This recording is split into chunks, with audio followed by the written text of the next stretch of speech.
Now, one of the battles that Patrick Christys and I have been having through FOIs, etc., is to try and find out the truth about migrant crime. What do I mean by that? Well, let me give you an example. In Denmark the other week, they published data on migrant crimes.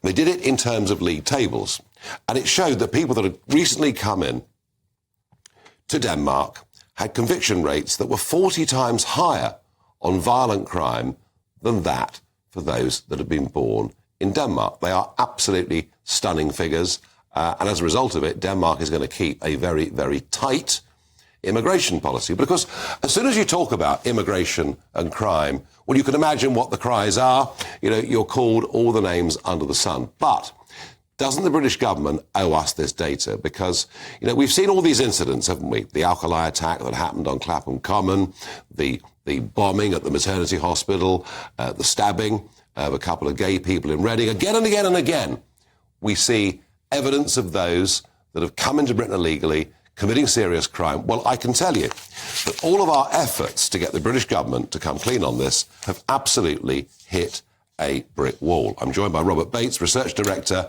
at the Centre for Migration Control. We are deeply frustrated here. They won't tell us the truth, will they? Well, no, and you're not the only one that's having difficulties getting data on these issues out of the Home Office, the Ministry of Justice.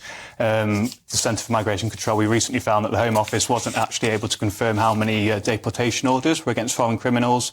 Normally a deportation order is issued if a foreign national has received Well, there must be a number for that they can give us. They don't know it. They don't know it. Disruption to the database means that they're unable to recall how many people currently have a deportation order out against them but haven't yet been deported. So this is the kind of chaos that we're dealing with. So I'm not sure if it's nefariousness or if it is just sheer incompetence, which I guess we've come to accept from Whitehall. But I always think it's the issue's bigger here. It seems to be a kind of acceptance when they embarked on this mass migration project that, oh, we don't need to check in. We don't need any means by which we can track the progress of this, whether it be crime, whether it be the economic prosperity that we were all promised. It seems to have just been accepted that it would bring this panacea, this golden over-the-rainbow horizon, and it just hasn't materialised, but we don't have the data. One of the ideas that Robert Jenrick's been putting around is that the Home Office needs to be split and that illegal and legal migration needs to have effectively its own department. Do you at Migration Control think that makes sense, or would it be just as bad as it is?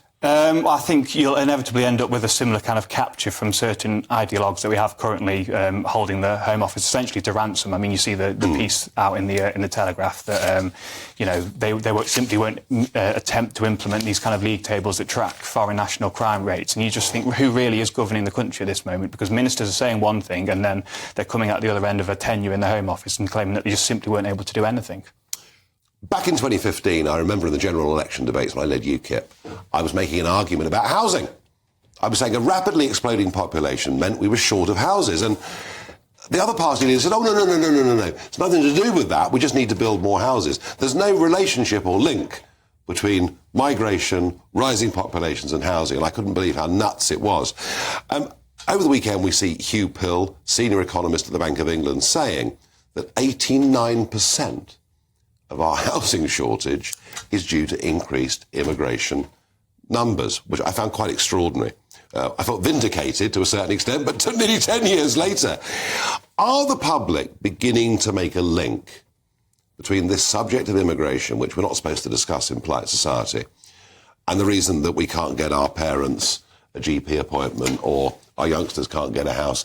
Is there a shift in the way that people are viewing this going on? I think the people have made the join the dots for years now. I think what we're finally seeing is hopefully some people in these positions of authority with the levers of policy making at their disposal starting to join the dots and recognise that if you're handing out 1.4 million visas every year, you're going to need to build a bit more than the 200,000 houses that we're able to muster. What I thought was interesting, though, about the piece from the Bank of England's chief economist, he didn't then rule that migration needed to be brought down, it was that the supply needed to be increased. And I think there what we've seen is the mask has kind of slipped again, that this net migration running at 200, 300, 700,000 is accepted, and ultimately policy in their mind's eye needs to be shifted to suit that statement of fact.